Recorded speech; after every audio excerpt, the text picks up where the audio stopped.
Video शुरू करने से पहले चैनल को सब्सक्राइब कर लें और बेल आइकन का बटन दबा दें ताकि आपको आने वाली सारी वीडियोस मिलती रहें। अस्सलाम वालेकुम, मेरा नाम अरसलान खान है। एक और Q&A वीडियो जिसके अंदर मैं रिस्पॉन्ड करूँगा आपके क्वेश्चंस को और उम्मीद करूँगा कि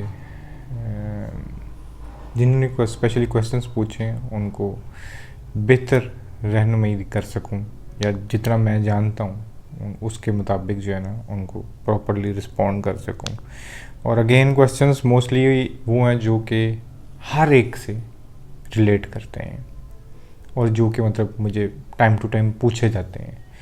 तो इसलिए जिन्होंने मुझे क्वेश्चंस नहीं भी भेजे हुए, आई एम श्योर कहीं ना कहीं ये उनकी भी हेल्प कर रहे होंगे। जिस तरह पहला क्वेश्चन है कि असलामी मुझे बहुत दिनों से ख़राब ख्वाब आ रहे हैं रिलेटेड टू डेथ या बीमारी वगैरह के रिलेटेड, इस तरह ही आते हैं और मैं बहुत ज़्यादा डर गया हूँ और हर वक्त डरा रहता हूँ। या अच्छा, ये जो बैड ड्रीमिंग्स है ना, इसकी दो वजूहत हैं। मैंने इसके ऊपर एक बड़ी देर पहले वीडियो बनाई थी और कोशिश करूँगा कि दोबारा डिटेल इसके ऊपर एक वीडियो बना सकूँ कि हमें खौफनाक डरावने ख्वाब, और लिटरली कई लोगों के साथ इस हद तक ये हो जाते हैं कि वो सोने से डरना शुरू हो जाते हैं। कई ऐसी हैं जिनसे बात होती है, कई जो है बहुत छोटे हैं और उनके साथ जब ये इश्यूज़ होते हैं उनको कुछ समझ भी नहीं आ रहा होता और वो सोने से भी भागते हैं कि हमें नींद ना आ जाएगा क्योंकि खौफनाक किस्म का कोई ख्वाब आएगा। और फिर वही जब ख्वाब खौफनाक आता है फिर जब एकदम हम उठते हैं फिर हार्ट बीट तेज़ है और वो हमारे ना अंदर रह जाता है।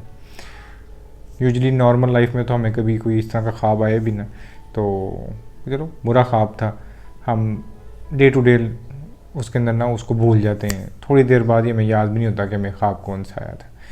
बट ये जब केस चल रहा होता है कि मुतवातर आपको आते जा रहे हैं और all you think is about those dreams, तो आप उसी के अंदर ही रहते हो, आपको वो याद भी रहते हैं और उसके अंदर खौफ पैदा होता जाता है और इन दी एंड आप डरते हो कि हमें नींद ना आ जाए, नींद आएगी फिर डरोने ख्वाब आएंगे।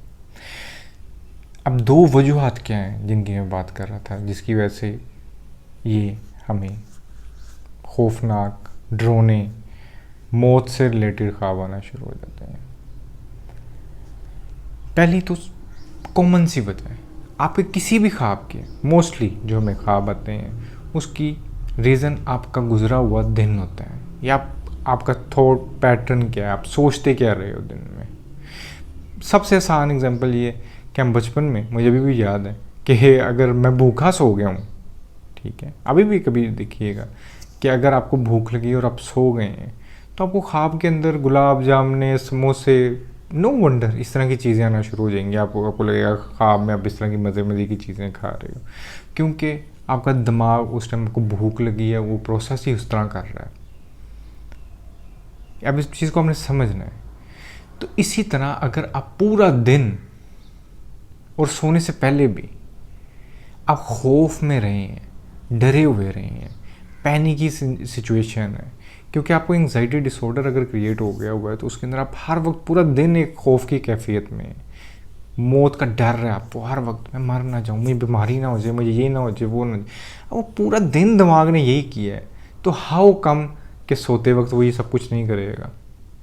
सोते वक्त तो वो आपको रियल में विजुअलाइज करवा सकता है वो सारी चीज़ें, और ये होता है। और वही जो आपकी थॉट्स होती हैं वो ट्रांसफॉर्म होके ख्वाब में आपके सामने आ जाती हैं और वो थॉट से ज़्यादा खौफनाक हो सकता है क्योंकि ख्वाब में आप ऑलमोस्ट रियली उस चीज़ों को फेल्ट कर रहे होते हो। तो फर्स्ट थिंग फर्स्ट, आपको अपने दिन, क्योंकि मुझे अच्छी तरह याद है कि जिस टाइम मुझे रात को एक डिफरेंट बात करने लगा कि जब मैं इंसोम्निक था ना तो रात को इतना खौफ होता मुझे उस खौफ से नींद नहीं थी आती। मेरा ये था, मैं इंसोम्निक हो जाता हूँ, मुझे जब भी एंग्जाइटी डिसऑर्डर इंक्रीज़ कर जाता था ना तो ख्वाब वाला तो ऐसा कोई इतना इशू नहीं था मेरे साथ, होता बहुत रेयर था, बहुत शुरू की बात है, पर इंसोम्निक में बहुत ज़्यादा हो जाता था। तो जब मैंने बात की डॉक्टर से कि मतलब मेरे साथ ये सीन है, तो उन्होंने मुझे जो रात को हम दवाई लेते हैं वो उन्होंने मुझे सुबह टाइम के लिए भी हाफ बोल दी। मैं किसी को रिकमेंड नहीं कर रहा, again I am not a professional psychiatrist कि मैं किसी को मेडिसिन रिकमेंड करूँ या कब कब लेनी है, कौन कौन सी लेनी है। तो प्लीज़ इस चीज़ के लिए हमेशा गो फॉर जो भी आपको डॉक्टर अवेलेबल हो उससे डिस्कस करें। तो अगेन मैं अपनी बात के ऊपर आता हूँ। तो उससे सीन ये हुआ कि वो कहते थे कि क्योंकि सुबह के टाइम पूरा दिन बिल्टअप रहा है, तो रात को अगर मैं गोली लूँगा भी ना कोई रिलैक्स करने के लिए अपने आप को, वो इतना काम नहीं कर सकती क्योंकि पूरा दिन दिमाग उस चीज़ के अंदर आए। तो अगर सुबह भी आप एक ले लोगे, आप रिलैक्स रहोगे, फिर रात को भी आएगा, तो आपका टाइम निकल जाएगा एंड इट वर्क्स। ठीक है, तो इसी तरह बिल्कुल आपका दिन के अंदर भी रिलैक्स्ड होना बड़ा ज़रूरी है ताकि आपको रात को भी सुकून से नींद आए। कर क्या सकते हैं इसके लिए आप, बड़ी सिंपल सी चीज़ें हैं। एक, आप एक डेली की जो रूटीन है ना उसके अंदर माइंडफुलनेस किस तरह इंक्रीज़ कर सकते हो। ज़रूरी नहीं है मेडिटेट ही कर रहे हो आप, कोई स्पोर्ट्स शुरू कर ली, कहीं पे इंडल्ज होगे, कुछ ना कुछ करते रहो जहाँ पर बड़ा माइंडफुल रहो। कोई अच्छी मूवीज़ देख ली, कोई अच्छी बुक्स पढ़ ली, ठीक है, कहीं पे भी आपने अपने आप को इंडल्ज कर लिया जहाँ पे पूरी तरह से सुकून में हो, पूरी तरह से फोकस्ड हो, आपका एंशियसनेस की तरफ दिमाग ही ना जाए कि आप बैठ के वंडरिंग करो मैं मर जाऊँगा, ये हो जाएगा वो हो जाएगा, वो दिमाग ही ना जाए। तो फर्स्ट थिंग तो यही है कि अपने आप को थोड़ा सा बिज़ी रखें, आम लफ्ज़ों में यही है। और बिज़ी ये नहीं कि मतलब कुछ भी करना शुरू कर दिया मैं जाके जी, मतलब कुछ भी होता है, कोई नॉन इंटरेस्टिंग चीज़ ही कर ली कि जो अपने आप को बिज़ी कर, नॉन इंटरेस्टिंग नहीं। हम 99% लोग वो आज काम कर रहे हैं जो हम उसके लिए बोर्ड नहीं है, हमारा उसके अंदर इंटरेस्ट नहीं है, वो सिर्फ इसलिए हम कर रहे हैं कि हमें अपना पेट पालना है। तो अगर आप किसी ऐसे काम में अपने आपको लगता है कि मैं बिज़ी रहता हूँ, मैं तो पूरा दिन काम करता रहता हूँ, वो बिज़ी होना नहीं होता, आप मेंटली इंडल्ज नहीं है, बल्कि वो तो और डिप्रेसिव है आपके लिए चीज़ कि आप वो भी नहीं पर आपको करना है। कोई ऐसी चीज़ ढूंढनी है। उसके अलावा आप, कई लोग हैं जो ऑफिस में पसंद करते हैं काम करना, तो वो कहते हैं ऑफिस में कुछ नहीं होता, शाम के टाइम में कुछ होता है, ज़ाहिर खाली हो गया टाइम, वंडरिंग शुरू हो गई। तो आपने अपने आप को पूरी तरह से एक रूटीन बना लेनी है। इस टाइम मैंने खाना खाना है, इस टाइम मैंने मेडिटेट करनी है, इस टाइम मैंने स्पोर्ट्स करनी है, कोई भी खेलने जाना है, इस टाइम बैठ के मैंने ठीक है, कोई अपनी हॉबी जो अच्छी लगती है वो करनी है, कोई पेंटिंग कर ली, कोई पोइट्री कर ली, कोई गार्डनिंग कर ली, कुछ भी अपना करना है। पूरा एक पैटर्न बना लिया, उसको फॉलो किया कि दिमाग खाली ना रहे। खाली दिमाग जो है ना वो वंडरिंग करता हुआ दिमाग है, वो आगे पीछे का सोचता रहेगा, आपको डराता रहेगा। आगे की सोचते हैं ना, मौत आ जाएगी, आगे पता नहीं वो जब आएगी तब की बंदा तब देखेगा, उसके चक्कर में अभी हम तबाह करते जा रहे हैं। तो माइंडफुल रहेंगे, उसी मूवमेंट के अंदर रहेंगे, इन्वॉल्व रहेंगे, आप आगे पीछे नहीं जाओगे तो खौफ पैदा नहीं होगा। तो पहली चीज़ तो ये है कि आपने अपने आप को माइंडफुल रखना है और सोने से पहले कोशिश करनी है, क्योंकि सोने से पहले अगर आप खौफ में सोए तो बड़ा मुश्किल है, आपको वही ज़ाहिर है। अगर आप भूखे सोए तो भूख खाने पीने आएंगे, अगर खौफ डर में सोए हो तो खौफ ना खा भी आएंगे। तो सोने से पहले मेरा एक मशवरा है कि एक काम करिएगा कि हॉट शावर लेके सुकून से थोड़ी देर बैठ के मेडिटेट किया 5-7 मिनट। और बड़ी बड़ी इजी मेडिटेशन हैं, बड़ी बड़ी प्यारी मेडिटेशन हैं कि आप सुकून से बैठ के अपने सांस को देखते रहो, सुकून से, कुछ भी नहीं करना। किस तरह कौन सा पोस्चर वो छोड़ दो, बस लेट के बेशक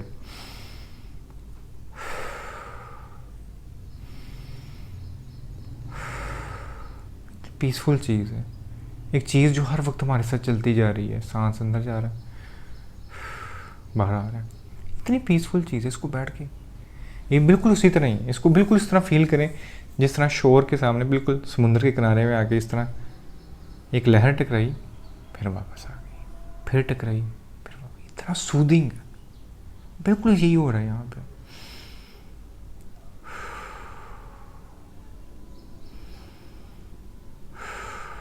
दो मिनट बैठ के यही कर लीजिए, आप रिलैक्स हो जाएंगे, सो जाए। साथ कोई हल्का सा बेशक म्यूज़िक लगा के ना विजुअलाइज कर ली चीज़ें कि मैं समुंदर में हूँ, कोई कश्ती में हूँ, कोई माउंटेन्स में हूँ, कोई अच्छी चीज़ दिमाग में आई, थोड़ी देर बैठ के वो म्यूज़िक सुनना, जब लगे कि बहुत नींद आ गई है उतार के साइड पे रख के सो गए। आपको नहीं आएगा, आपकी एंग्जाइटी नीचे होगी, आप बेहतरीन सोओगे। ये एक रीज़न है। दूसरा रीज़न वो थोड़ा फिज़िकल है, ठीक है, और मतलब नॉर्मल है, वो आम इंसान को भी उस तरह हो सकता है। और वो ये है कि अगर आप खाना खा के थोड़ी देर बाद या उसी वक्त जाके सो गए हैं और आपके स्टोमक को भी फूड प्रोसेस करना है प्रॉपर, तो वो आपको बैड ड्रीमिंग्स में कन्वर्ट हो सकता है। और ये बड़ा कॉमन काम होता है कि जिस टाइम स्टोमक काम करना है उसको बड़ी एनर्जी लगती है और वो इधर पड़ा होता है, हम कहीं उल्टे सो, अब जिस तरह आप उल्टे सो जाओ अगर, तो बहुत ज़्यादा चांसेस हैं कि आपको खौफनाक ख्वाब आए, क्योंकि आप प्रेस होते हो, आपकी हार्ट वाली चाहे जो एरिया होता है ये प्रेस होता है ना यहाँ पे, तो वो ढुम ढुम ढुम ढुम, तो उससे आपको अमूमन डरावने ख्वाब आ सकते हैं। तो ये एक फ़िज़िकल चीज़ें हैं जिसको अवॉइड किया जा सकता है। पहली, खाना खा के कम से कम 3.5 से 4 घंटे का वक्फा लें सोने के अंदर, और उसके अंदर कोशिश करें कि 1 घंटे की तो आपकी वॉक हो, ठीक।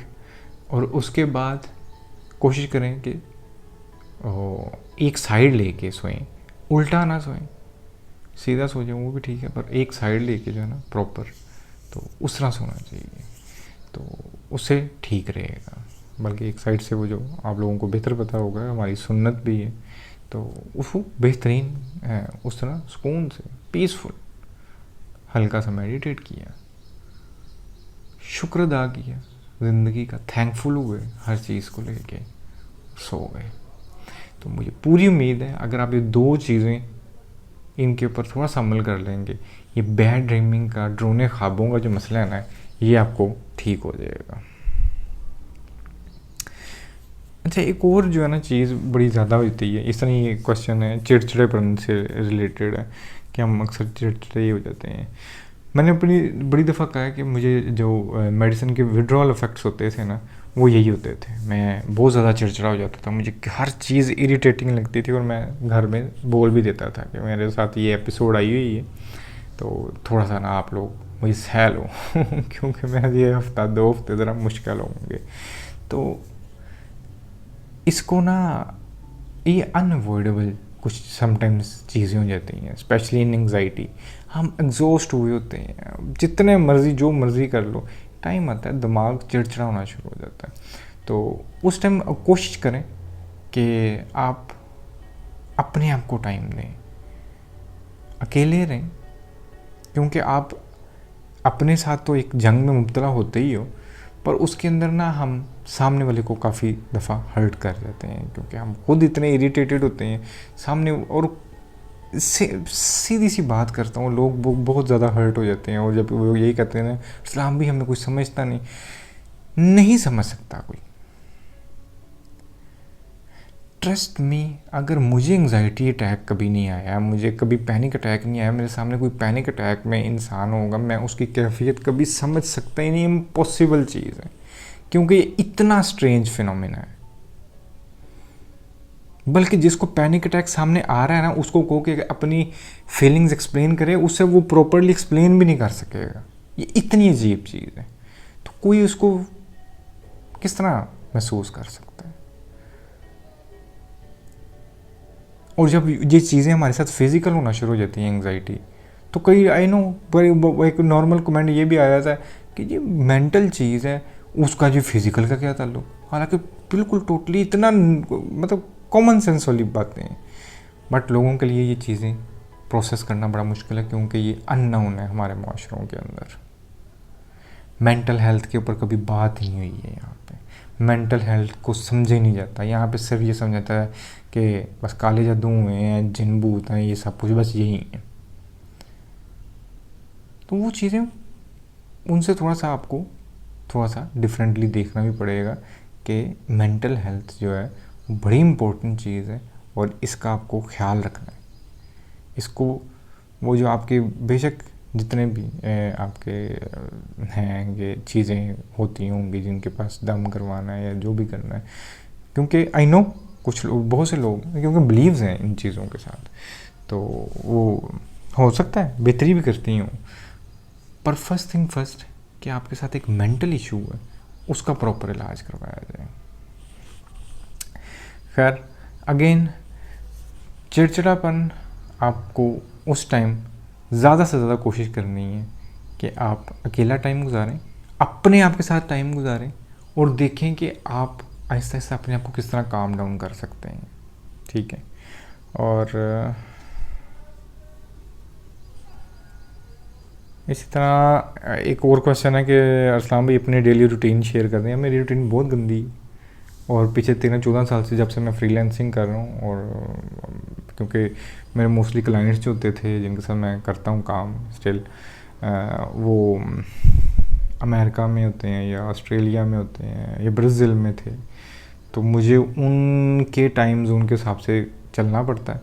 तो इसलिए मेरी तो यही है कि मैं पूरी रात जागता हूँ, और सुबह ये अब 9 बजे जाके मैंने सोना है, और शाम को इसी तरह ही 5-6 बजे जाके उठता हूँ। तो मेरी नींद की रूटीन तो यही है। बट मेरी रूटीन के अंदर जो चीज़ें जिनका मैंने ख्याल रखना होता है ना, कि मुझे एंग्जाइटी में जो है ना जिस तरह हेल्पफुल रहती हैं कि वो ट्रिगर ना हो दोबारा। अल्लाह का शुक्र है काफ़ी सालों से मुझे बड़ा सुकून है, और जब से मैं इन चीज़ों का ख्याल रख रहा हूँ। और वो चीज़ें क्या हैं, एक मील मेरा आज भी फ्रूट्स का है, मैं एक मील लाजमी फ्रूट लेता हूँ, अपनी डाइट शेयर करना चाह रहा हूँ। और मील्स के अंदर मैं ये, वैसे तो अल्लाह का शुक्र है सब कुछ खाता हूँ, बट ये चीज़ का ख्याल रखता हूँ कि अगर मैंने एक मील राइस वगैरह ले ली है या कोई इस तरह की चीज़ ले ली है जो मेरे स्टोमिक पे हैवी आएगी, तो सेकंड मील मैंने हल्का ही करना है। मैंने फाइबर मतलब लेना है अपनी डाइट के अंदर, तो मिक्सअप रखना है, ध्यान रखना है अपने स्टोमिक का कि ये तंग ना करे, क्योंकि ये ख़राब होगा एंग्जाइटी ट्रिगर होती है। इस तरह आप लोगों ने भी ख्याल रखना है, और कोशिश करें एक मील। मैं पिछले 5-6 सालों से ये वाला तो काम कर रहा हूँ और मुझे बड़ा सुकून रहता है। एक मील 3 टाइम में सिर्फ फ्रूट्स का होना चाहिए, बोल बने, दही डालें, खाएं जितना खा सकते हैं, आपको तंग नहीं करेगा वो। और आपकी 2 मील अगर उल्टा सीधा भी कुछ खा लिया ना, वो उसको भी कवर कर जाता है। एक ये चीज़ मतलब मेरी डेली रूटीन के अंदर है। और एक ये कि मैं इतना सा भी कुछ खाया है ना मैंने साथ ही वॉक शुरू कर देनी है। मैंने 2 वो कहते हैं फ्राइज़ भी ले ली हैं ना, मैंने वॉक शुरू कर देनी है। और हर मील के बाद मैं 1-1 घंटा लाजमी वॉक करता हूँ। मैंने जितने भी लेक्चर्स लेने होते हैं, मैंने जितना भी कोई मतलब ऑडियो बुक्स भी कुछ करनी, मैं कुछ भी करना होता है, मैंने वो लगा लेनी है हैंड फ्रीज, बस वॉक शुरू, खाना खाया वॉक शुरू, खाना खाया वॉक शुरू। तो 3 टाइम खाना मैं ये खाता हूँ, वॉक मेरी उसी टाइम, मतलब जो है ना, अगर मैं मतलब कोई ऐसा कोई शादी या कोई इवेंट्स चल रहे हैं या कहीं पर बिज़ी हूँ, तब भी मैंने आधा घंटा हर मील के बाद लाजमी वॉक करनी है। ये मेरे साथ आज मतलब एक ऐसी आदत है कि मेरे से बैठे ही नहीं जाता। अब मुझे कुछ होना शुरू हो जाता है कि मैं बैठ के हूँ खाना खा के, मेरी तबीयत आवाज़ार हो जाती है। तो मेरे लिए बड़ा ज़रूरी है, और ये एंग्जाइटी वाले पीरियड से मुझे आदत है, और बहुत ज़बरदस्त हेल्पफुल चीज़ है ये। तो जितने लोग भी सुन लेंगे लाजमी इस चीज़ को फॉलो करें। उसके बाद नींद होगी, नींद का, हाँ सॉरी, नींद के अंदर बड़ा मैं जो है ना स्ट्रिक्ट हूँ कि मैंने 8 घंटे सोना ही सोना है, कुछ हो जाए, मैंने 8 घंटे के बाद ही उठना है। नींद पे कोई कंप्रोमाइज़ नहीं करता मैं, कुछ हो रहा हो मेरी लाइफ के अंदर, मैंने जाके सोना है और मैंने 8 घंटे बाद ही उठना है।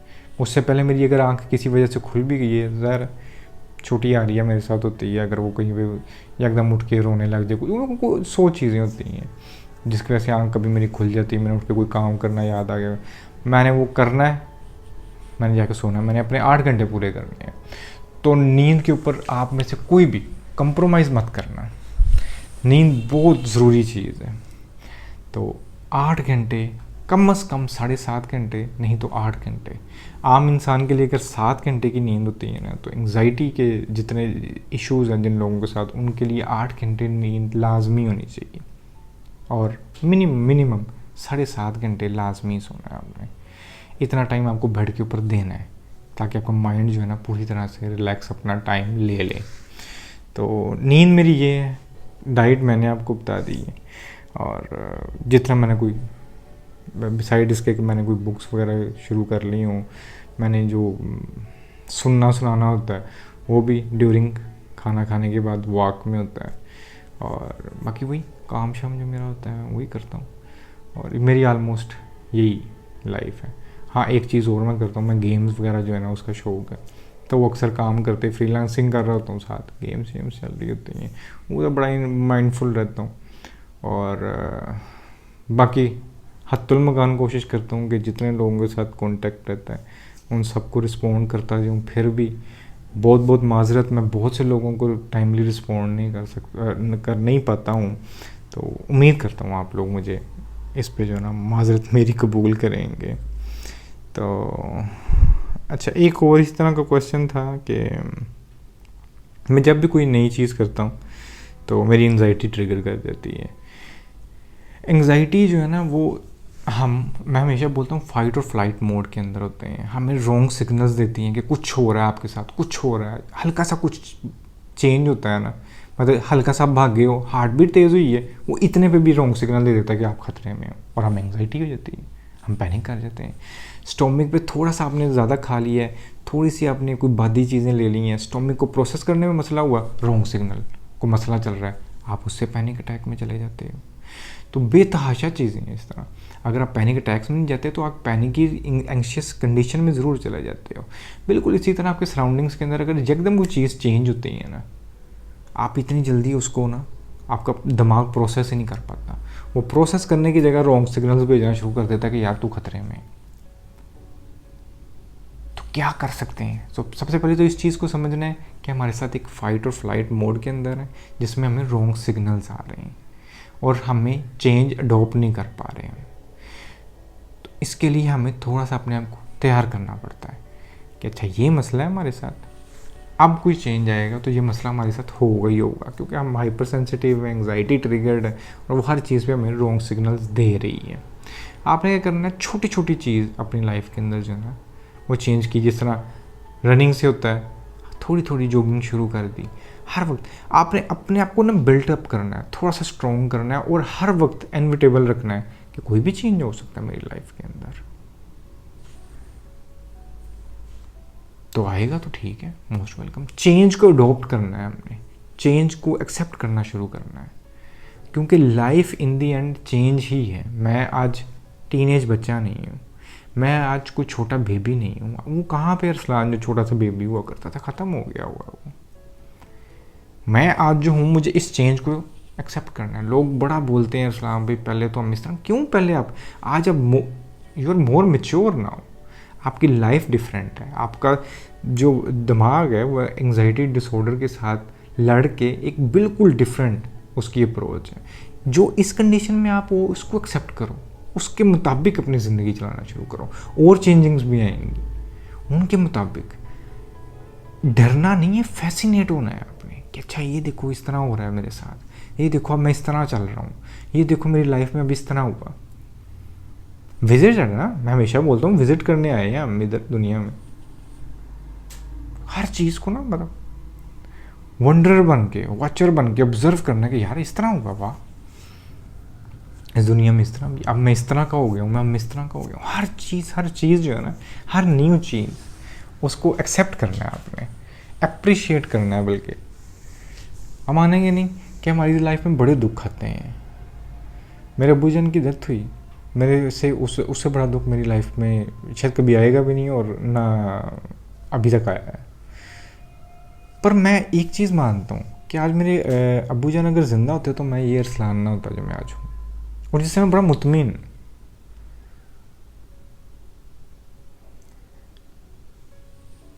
क्यों? क्योंकि देखो जो चीज़ होनी है वो तो हो गई है, उसके बाद आउटकम्स क्या हैं आपके। एक तरीका तो ये था कि बस मातम में ज़िंदगी गुजार दो, रोते रहो बैठ के। दूसरी चीज़ ये अपने आप को खुद ग्रो करो, क्योंकि मैं हमेशा बोलता हूँ ही वॉज सुपरमैन मेंटली तौर पे। क्योंकि वो साइकोलॉजी को बहुत ज़्यादा जानते थे, लेक्चरर थे यूनिवर्सिटीज़ के अंदर, नॉवलिस्ट थे, डॉक्टर थे, इतना कुछ था, वो इतनी स्ट्रॉन्ग पर्सनैलिटी थे। तो मेरी पूरी ज़िंदगी जो टीनेज तक है उनको सिर्फ एडमायर करने में, उस जैसा बनने में थी। बट आज जब मैं उनकी वो स्टडीज़ भी करता हूँ कि सब, मैं उनको बहुत जगह काउंटर करता हूँ कि अब्बू जान ने इस जगह पे इस तरह ये नहीं चीज़, क्योंकि आज मैं अरसलान हूँ, मेरे ऊपर किसी की छाप नहीं है। मतलब जिस तरह वो बानो कुसिया ने एक दफ़ा बोला था ना कि अगर घर के अंदर एक बहुत बड़ा पेड़ लगा हो ना, तो वो नीचे वाले जो छोटे छोटे पौधे होते हैं उनको वो उग नहीं पाते। तो हमारे घर के अंदर इशफाक अहमद साहब का इतना बड़ा पेड़ है, तो हम जैसे जो छोटे छोटे हैं ना, तो हमारे लिए बड़ा मुश्किल है यहाँ पे सूरज की रोशनी लेके थोड़ा सा उगना। तो समटाइम्स हम उस साए के अंदर रह जाते हैं। तो ठीक है, एक चेंज आया, मेरे बुजन चले गए, उनके साथ जो टाइम था वो बहुत अच्छा गुजरा। तो मैंने उसके लिए हमेशा थैंकफुल होता हूँ कि मुझे इतने साल उनके साथ गुजरने के लिए मिले।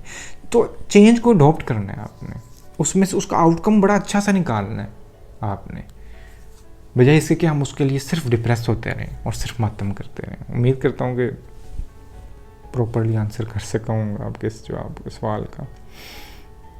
अच्छा, एक और है कि अस्सलाम यार, हेयर फॉल बहुत ज़्यादा होता है यार, मेरे हाल देख लो, मेरे सारे बाल तोड़ गए एंग्जाइटी में।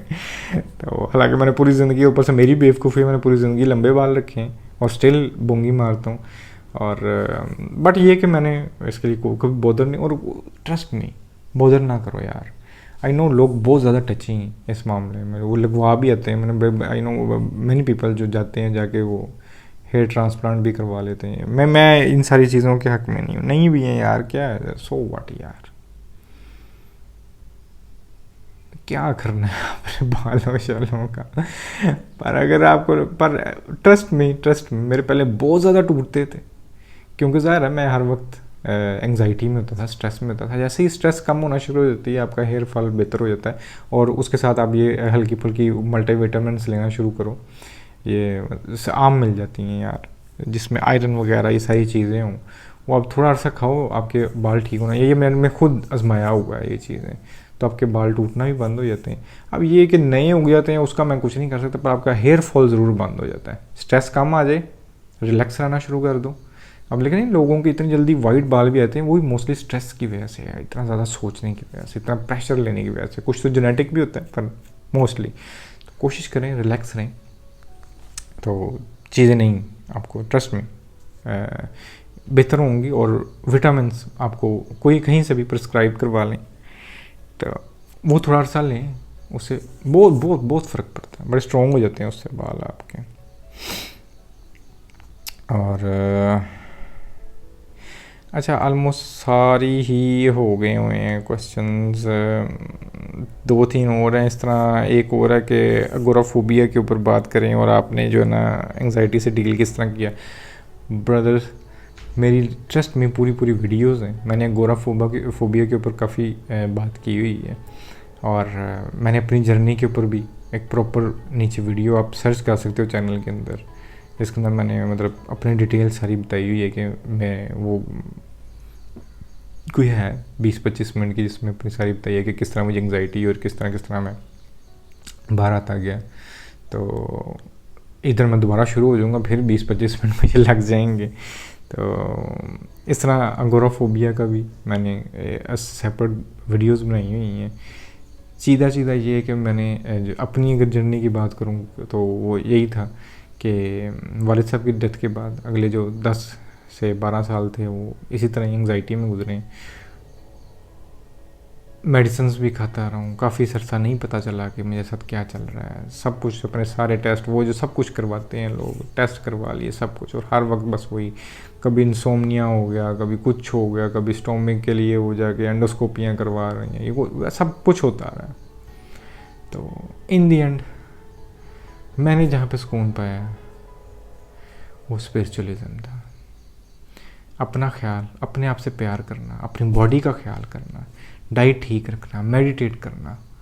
Trust me, in the and आपको सब साइकाइट्रिस्ट भी यही बोलेंगे कि यही सलूशन है, और अभी तक मैंने तो यही सलूशन पाया। तो कोशिश करें आप लोग भी इस तरह थोड़ा सा चेंज लेके आएँ अपनी लाइफ के अंदर। और एगोराफोबिया भी जो है, मतलब आपको अगर बाहर जाने से जो एक एंग्जाइटी ट्रिगर होती है, तो वो यही है कि जैसे जैसे आप चीज़ों को डिफरेंट से, आपको अपना थॉट प्रोसेस चेंज करना पड़ता है, आपको चीज़ों को डिफरेंटली सोचना पड़ता है, क्योंकि हम हर वक्त डरे हुए हैं, एंग्शियस हैं, यहाँ पे कुछ होना चाहिए, ये होना चाहिए। मतलब कॉमन से एक बात बताता हूँ कि एक सबसे बड़ा डर जो मुझे चलता था वो ये था कि मैं बाहर जाऊँगा, मैं फेंट हो जाऊँगा, सारी दुनिया के सामने गिर जाऊँगा, सब क्या क्या मतलब इज़्ज़त रहेगी, ये क्या, ये कोई हरकत है, लोग कहेंगे पागल है फलाना। और फिर एक दिन ये आया था कि जब मुझे इस तरह की कोई फीलिंग आती थी, मैं कहता भाड़ में जाए, गिर ही जाऊँगा ना, गिरने दो। और आज भी ये सोचता हूँ, गिर ही जाऊँगा, फेंट हो जाऊँगा, होने दो, खुद ही उठा के लेके चले जाएंगे हॉस्पिटल, में चल जाएगा, को पैनिक हुआ या नहीं हुआ जो भी, सो व्हाट। आपकी सिर्फ इस तरह की थॉट आ जाए, आपको आपकी इस तरह की थॉट सिर्फ डेवलप हो जाए, आपको कभी पैनिक अटैक नहीं हो सकता। आपको हल्का सा डर रहेगा कि यार इस तरह, अच्छा यार हो जाए तो फिर क्या, सो व्हाट, हो गया तो हो गया, लो इतना सोचना है और आपकी सारी मेंटल कंडीशन चेंज हो जाएगी। तो आपने सिर्फ अपना थॉट प्रोसेस चेंज करना है, फेंकना है सामने, हो जाएगा तो हो जाएगा, देखी जाएगी यार। रिमाइंड करवाते रहना अपने आप को। अब बार बार भूल जाओगे, दोबारा डर जाओगे, फिर रिमाइंड करवाना है, कोई नहीं यार डरना क्या, मर जाऊंगा, गिर जाऊंगा, ये हो जाएगा, बीमारी देखी जाएगी यार। जिंदा रह के क्या कर रहा हूँ मैं, ये कोई जिंदा रह के क्या कर गया, आज कुछ भी नहीं किया। तो इतना सीरियस लेने वाली कौन सी बात है। मैं जितनी देर तक अगर सुकून में हो, सांस ले रहे हो, इर्द गिर्द चीज़ें एक्सप्लोर कर सकते हो, उसको एक्सप्लोर करना चाहिए। थोड़ा सा थॉट प्रोसेस चेंज होता है। गोरोफोबिया हो या जितने की भी इस तरह के जो फोबिया जो हमें डर डाले होते हैं, वो हमें बीपी फोबिया हो, जिस तरह ये कार्डियोफोबिया हो जाता है, इस तरह ठीक है यार, हो गया तो हो गया, देखी जाए, सो व्हाट, चीज़ें बेहतर हो जाती हैं। हल्का सा दिमाग आपको उसकी आदत डल जाएगी ना, सो व्हाट की आदत, ये चीज़ें ठीक हो जाती हैं। अच्छा, इस तरह यार, इस तरह का एक क्वेश्चन है कि कहते हैं बहुत ज़्यादा एनजाइटी की वजह से कमज़ोर हो गई हूँ और भूख नहीं लगती, तो मल्टीविटामिन। अच्छा यार, विटामिन्स का एक ये है कि उसकी वजह से भी समटाइम्स आपको भूख लगना बंद हो जाती है। मुझे मसला होता है, मैं जब भी कोई मल्टीविटामिन्स लेता हूँ, स्पेशली जो यहाँ से मिलते हैं, तो मुझे ना वो ब्लोटेड करते हैं। बट मैंने देखा कि अगर मैं बाहर से किसी से मंगवाता हूँ, मैं इधर नाम नहीं लेना चाहता किसी कंपनीज़ का, बट वो मुझे बड़ा सूट करते हैं। तो देख लो कि कौन सा आप लोगों को सूट करता है, तो वो आप जो है ना उसको चूज़ करें। और कमज़ोरी से बचने के लिए मेरा तो यही मशवरा है कि फ्रूट्स पे ले आएँ अपने आप को। फ्रूट्स खाए भी जाते हैं, आप ज़्यादा भी खाएं और आपकी कमज़ोरी वो कवर भी कर जाते हैं, आप खुद ही फील करना शुरू हो गए। मैंने अपने मतलब लाइफ के अंदर 2 से 3 साल ऐसे भी गुजारे जिसमें मैं रोटी चावल कुछ भी नहीं था खाता, सिर्फ 3 टाइम फ्रूट्स खाता था, और मुझे वेट नहीं था गिरता, बल्कि मैं थोड़ा प्लस ही होता हूँगा उसके अंदर, और उससे मेरी एंग्जाइटी बहुत बेहतर रही है। तो अगर कोई वो चीज़ खाने का दिल नहीं होता, कुछ नहीं होता, फ्रूट्स खाना कोई मसला नहीं होता। वो आप जब मर्जी वो इस तरह मुँह चबाता, जब कोई टीवी देख रहे हैं बस ठीक है, सेब केला अंगूर अनार जो कुछ है मिक्स मुक्स किया, कोई अगर दिल करता है दही शीन डाली, थोड़ा सा स्पोल डाला, खाए गए, खाते रहो बैठ के यार। बेहतरीन, मेरे नज़दीक तो ये बेहतरीन फूड है, और इससे कोई कमज़ोरी नहीं होती, कोई वीकनेस नहीं होती। तो खैर आज हम जो है ना, एक आखिरी क्वेश्चन मैं ले लूँ कि एक इशू जो है ना समटाइम्स हमारे साथ होता है, वो हम अगर कोई मेडिसिन जब यूज़ करते हैं ना एंग्जाइटी की, तो उसके अंदर एक टाइम पे आके इस तरह का होता है कि हम थोड़े से ना, जब एंग्जाइटी ख़त्म होती जा रही होती है ना, हम डिप्रेशन के अंदर ज़्यादा जाना शुरू हो जाते हैं, चीज़ें फील नहीं हो रही होती हैं। तो ये कॉमन है, ये जितने भी लोग एंग्जाइटी से लड़ते हैं उनके अंदर एक ना एक टाइम ऐसा ज़रूर आता है, उनको चीज़ें फील होना बंद हो जाती हैं, उनको कुछ भी अच्छा नहीं लग रहा होता। तो उसके लिए भी यही है कि आप थोड़ी देर के लिए, आई नो टफ है, आप कहते हो ज़िंदगी का तो चार्म ही ख़त्म हो गया, क्योंकि हम एक पर्टिकुलर दिमागी ना वो एक लूप के अंदर चले जाते हैं, जिसके अंदर सब कुछ हमें ऐसे लग रहा होता है कि बस ज़िंदगी कोई है ही नहीं है, फजूल है, इंटरेस्ट ख़त्म हो जाता है, हर चीज़ एक डार्क सी फील हो रही होती है, उदासी आ गई होती है। कुछ अच्छा नहीं लग रहा होता, कोशिश भी करते हैं तो हम नहीं कर पा रहे होते, तो उस टाइम के अंदर आपको सिर्फ स्टक रहना है। ज़्यादा मतलब ये है कि हाथ पैर नहीं मारना कि मुझे इस तरह क्यों हो रहा है, चिड़चिड़े नहीं होना आप, और वो इस तरह ही जिस दलदल नहीं होता और नीचे गिरते जाते हो। गो ईजी ऑन योर सेल्फ, नहीं दिल कर रहा ना करें, ठीक, उदासी या उदास रहें आप, कोई मसला नहीं है उसके अंदर, पर एक पंक्चुअलिटी रखनी है अपनी डेली रूटीन के अंदर, ठीक है। मूवीज़ देख ली, सॉन्ग सुन लिए, बातें कर ली, आप सब कुछ कर रहे होते हैं, पूरी तरह से वॉल्व बेसिक नहीं हो रहे होते, बट ट्रस्ट मी कुछ अर्सा गुजरता है, लाइफ दोबारा जो है ना वो पिंच करना शुरू हो जाती है। आप ज़्यादा देर तक उस लूप में नहीं रह सकते हो, वो पिंच करती है। और ये तब भी होगा कि आप थोड़ा सा हैंग ऑन रखें, थोड़ा सा टाइम को गुजरने दें, और ये नहीं कि उसके अंदर डूबते जाने हर चीज़ को जो ना आप बस वो एक अपनी उस सैडनेस को ना, उस डिप्रेशन को अपने करैक्टर का हिस्सा नहीं बनाना। बस ये कहना कि ये थोड़े अरसे के लिए एक लूप्स है और वो निकल जाता है। हम अक्सर ना उसको अपनी ज़ात का एक हिस्सा बना लेते हैं, और हमें बचपन से एक आदत है कि हम जो अपनी ज़ात के साथ चीज़ें जोड़ लेते हैं ना, जो स्ट्रक्चर क्रिएट कर लेते हैं, और गंदा है बुरा जो भी है, पूरी ज़िंदगी उसको फिर जो है ना संभालते चले जाते हैं। तो ये गलती नहीं करनी। इसलिए मैं हमेशा कहता हूँ कि अगर किसी चीज़ का कभी मातम करना हो ना, कंट्रोल रह के करना, क्योंकि समटाइम्स वो मातम इस हद तक हो जाता है कि वो डार्कनेस, वो उदासी आपकी इतनी रूट्स पकड़ लेती है, बाद में आपका निकलना मुश्किल हो जाता है। आज का इतने पैगाम था, इंशाल्लाह फिर बात होगी। जो क्वेश्चंस हों आपके, और आपको लगता हो कि अरसलान भाई इसको जो है ना मुझे हेल्प कर सकते हैं इसके अंदर, इनके अरसलान भाई सजेस्ट बेहतर कर सकते हैं, या एडवाइस बेहतर कर सकते हैं, एक्सप्लेन बेहतर कर सकते हैं, तो बिला झिझक इंस्टाग्राम के नीचे डिस्क्रिप्शन में मैं अपना यूज़र दूंगा, उधर आप मुझे अपने क्वेश्चंस भेज सकते हैं। आज के लिए इतने ही।